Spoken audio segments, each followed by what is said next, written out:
Je vous salue dans le nom précieux de Jésus notre Seigneur. Shalom à toutes et à tous. Que la paix du Seigneur, cette paix qui surpasse toute intelligence, garde votre cœur et vos pensées sur Jésus-Christ. Ce matin encore, nous avons le souffle de vie et nous voulons rendre grâce à notre Seigneur, notre Dieu. Ce matin, nous voulons, bien-aimés de Dieu, nous appuyer sur la parole de Dieu pour booster notre foi. Dans Matthieu chapitre 21, la Bible nous raconte une histoire que les disciples ont vécu avec Jésus-Christ. La Bible dit dans Matthieu 21, verset 18, « Le matin, en retournant à la ville, il eut faim. Jésus eut faim. Voyant un figuier sur le chemin, il s'en approcha, mais il n'y trouva que des feuilles.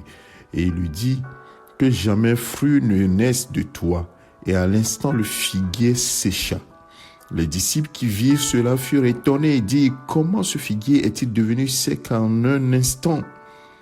Verset 21 et verset 22, prêtez attention à ces deux versets. Jésus leur répondit, « Je vous le dis en vérité, si vous aviez de la foi et que vous ne doutiez point, non seulement vous feriez ce qui a été fait à ce figuier, mais quand vous diriez à cette montagne, ôte-toi de là et jette-toi dans la mer, cela se ferait.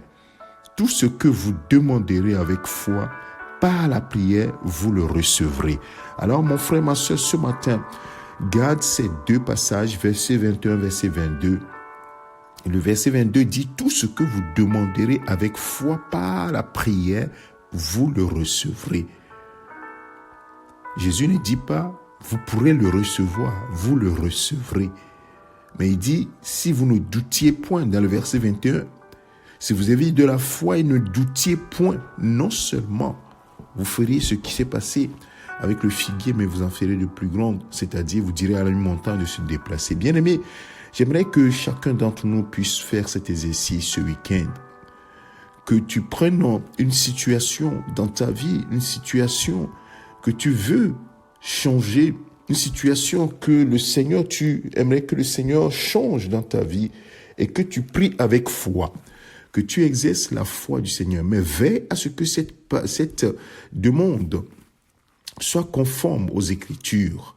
Parce que si tu pries, tu ne pries pas dans sa volonté, il ne t'écoute pas. La Bible dit que si nous prions dans sa volonté, il nous écoute. Et s'il nous écoute, quelque chose que nous demandons, quelle que soit cette chose, nous savons que nous la possédons.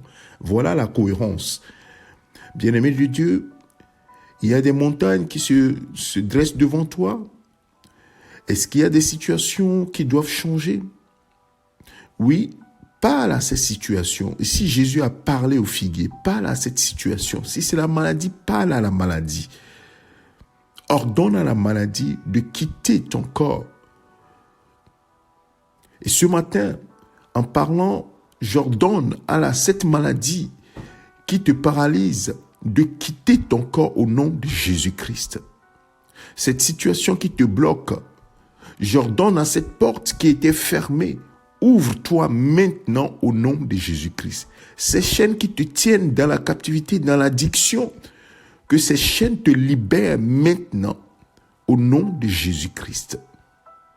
Quelle que soit la situation dans laquelle tu te trouves à l'instant, bien-aimé de Dieu, quelles que soient les tempêtes qui se sont levées, menace le vent.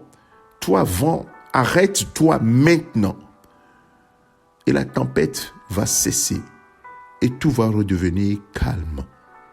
Mon frère, ma soeur, ce matin, prends cette parole et exerce-toi. La Bible dit que c'est ceux qui écoutent la parole et la mettent en pratique. C'est ceux-là que le Seigneur veut. On ne doit pas se borner à juste écouter les matières, les exhortations qui nous font du bien. Non. La parole de Dieu, ce n'est pas pour nous faire du bien. C'est pour susciter en nous la foi et que nous puissions l'exercer.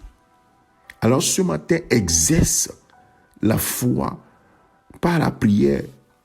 C'est comme si Jésus était avec toi et te dit, tout ce que tu demanderas par la foi, avec foi, par la prière, tu le recevras. Alors, qu'est-ce que tu vas lui demander?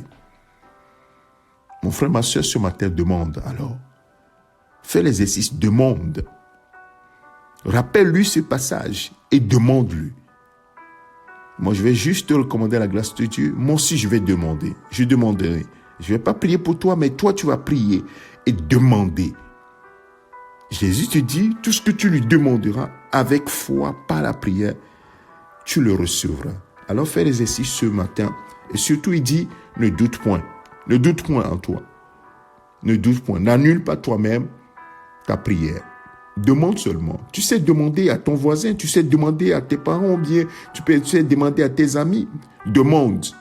Ce n'est pas ton ami, mais c'est le Seigneur des Seigneurs. C'est le Père Céleste. Lui, il n'y a rien qui lui soit impossible. Il peut tout. Rien ne lui est impossible. Seigneur, merci à toi pour ta fidélité. Merci pour ta parole qui est la vérité.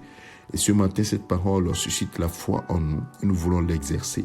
Père, donne un témoignage extraordinaire à un frère, une sœur, pour que, Seigneur, oui, ton nom soit glorifié. Merci, Père.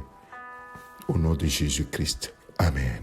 C'est ton serviteur, le pasteur Alexandre, mon frère, ma sœur. Excellent week-end. Amen.